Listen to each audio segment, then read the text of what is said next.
तो अभी पॉलिटी का रेजिग्नेशन के बारे में बात करेंगे, ठीक है। रेजिग्नेशन इसको सबमिट करेगा। देखिए, प्रेसिडेंट किसको सबमिट करता है अपना रेजिग्नेशन? वाइस प्रेसिडेंट को। फिर वाइस प्रेसिडेंट किसको सबमिट करता है रेजिग्नेशन?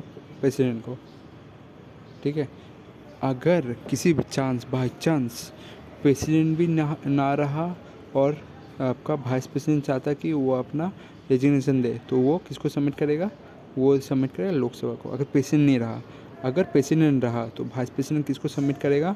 प्रेसिडेंट को। उस समय मैंने अगर गलती बोल दिया तो मैं इसको सही करूँगा, मैं दिखाऊंगा मैंने कहाँ पर गलती बोला था या मतलब सही से नहीं बोला था, वो देख लेना। अगर वाइस प्रेसिडेंट अगर रेजिग्नेशन देना चाहता है तो प्रेसिडेंट को जमा देगा। अगर प्रेसिडेंट प्रेजेंट नहीं हुआ तो लोकसभा का स्पीकर के पास जाएगा, ठीक है। जज ऑफ सुप्रीम कोर्ट किसको जमा देगा? अगर रेजिग्नेशन देना प्रेसिडेंट को जमा देगा, क्योंकि अपॉइंट करने वाला वही था।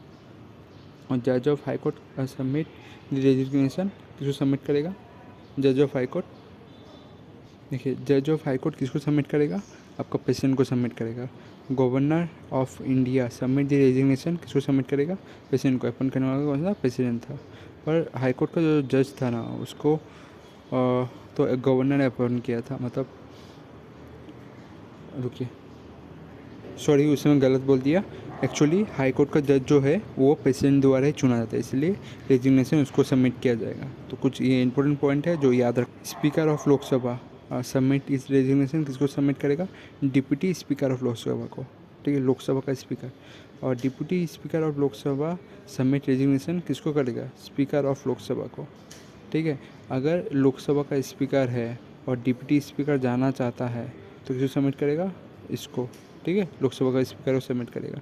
अगर लोकसभा का स्पीकर जाना चाहता है और तब वो करेगा डिप्टी स्पीकर, मतलब वाइस वर्सा, ठीक है। फिर deputy chairman of council of states submit resignation to whom किसको करेगा? चेयरमैन काउंसिल ऑफ स्टेट को, ठीक है, deputy chairman of council of state, ठीक है।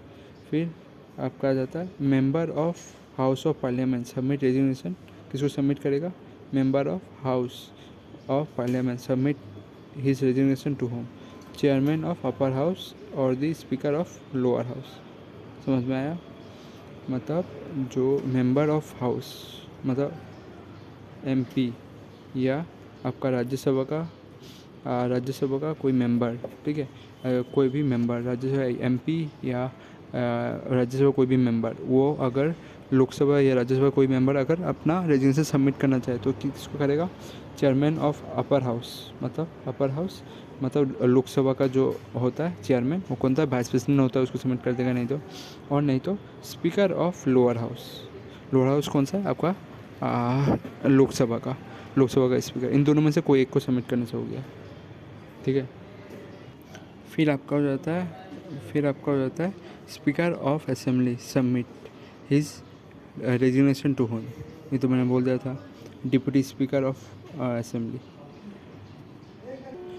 फिर आपका आ जाता है ये ए member of public service commission, जो स्टेट का कमीशन होता है ना, पब्लिक सर्विस पीसीएस, वो किसको सबमिट करेगा रेजिग्नेशन? वो करेगा governor of the state. Prime minister of India submit इस रेजिग्नेशन किसको करेगा? प्रेसिडेंट को, ठीक है। और आपका chief justice of India submit resignation किसको करेगा? प्रेसिडेंट को। देखिए, लोकसभा का स्पीकर किस लिए करता है? ज़्यादातर लोकसभा का स्पीकर तो चुना जाता था आपका वो वोटिंग द्वारा, तब तक टेम्पोरेरी रहता है, ठीक है।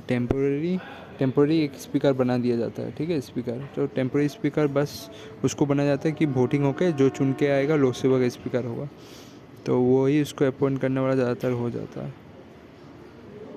इसलिए लोकसभा का स्पीकर डिप्टी स्पीकर दे देता है और डिप्टी स्पीकर लोकसभा का स्पीकर को देता है, क्योंकि एमपी का शपथ देने वाला तो पूरा आपका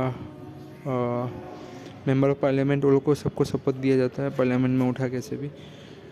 छोड़िए, election commission of India submit resignation election commissioner किसको सबमिट करेगा? प्रेसिडेंट को सबमिट करेगा। फिर एंटोनी general of India submit his resignation to whom किसको करेगा? प्रेसिडेंट को, क्योंकि कानूनी दावपेच खेलने वाला कौन है? गवर्नमेंट की तरफ से आपका एंटोनी जनरल, ठीक है। फिर CAG controller auditor general of India कौन है? किसको सबमिट करेगा? प्रेसिडेंट को सबमिट करेगा। कुछ इंपॉर्टेंट पॉइंट आपको याद। फिर आपका chairman of planning commission of India resignation to president. अभी तो प्लानिंग कमीशन और नीति आयोग आ गया। नीति आयोग में कौन बैठता है? प्राइम मिनिस्टर ही बैठता था, chairman. Chief minister of India submit किसको करेगा रेजिग्नेशन?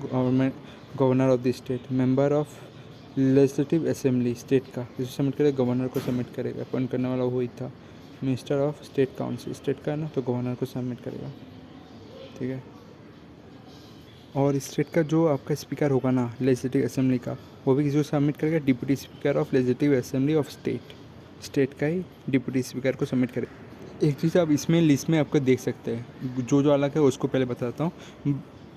बाकी सब तो सेम ही है। प्रेसिडेंट और प्रेसिडेंट को रेजिग्नेशन सबमिट करना, और भी प्रेसिडेंट दिलाएगा, रेजिग्नेशन प्रेसिडेंट दिलाएगा। जैसे कि आपका प्रेसिडेंट किसको अपॉइंट किसके द्वारा किया जाता है? चीफ जस्टिस ऑफ इंडिया, ठीक है, CJI। पर जब रेजिग्नेशन का बात आएगा ना, तो किसको सबमिट करेगा? Vice president of India. वैसा ही आपका स्पीकर ऑफ लोकसभा, उसका ओथ कैसे लिया जाएगा? किससे लिया जाएगा? ओथ का कार्यक्रम नहीं रखा जाता है, ठीक है। डायरेक्ट मेंबर को मतलब कसम दिलाया जाता है, ओथ दिलाया जाता है मेंबर को, सब मेंबर को। क्योंकि एक लोकसभा का कि मेंबर भी एक मेंबर है ना, उस समय लोकसभा का स्पीकर भी एक मेंबर होता है ना, तो मेंबर को ऑलरेडी प्रेसिडेंट ओथ दिला देता है मेंबर को, तो उसके लिए अलग से और कोई ओथ नहीं दिलाता है इसको स्पीकर बनने के लिए। No separate oath for administer separately. फिर अगर लोकसभा का स्पीकर अगर रेजिग्नेशन देने जाए, किसको देगा? डिप्टी स्पीकर ऑफ लोकसभा, ठीक है, डिप्टी स्पीकर। बस ये, बाकी सब प्रेसिडेंट है, बस ये दो अलग था।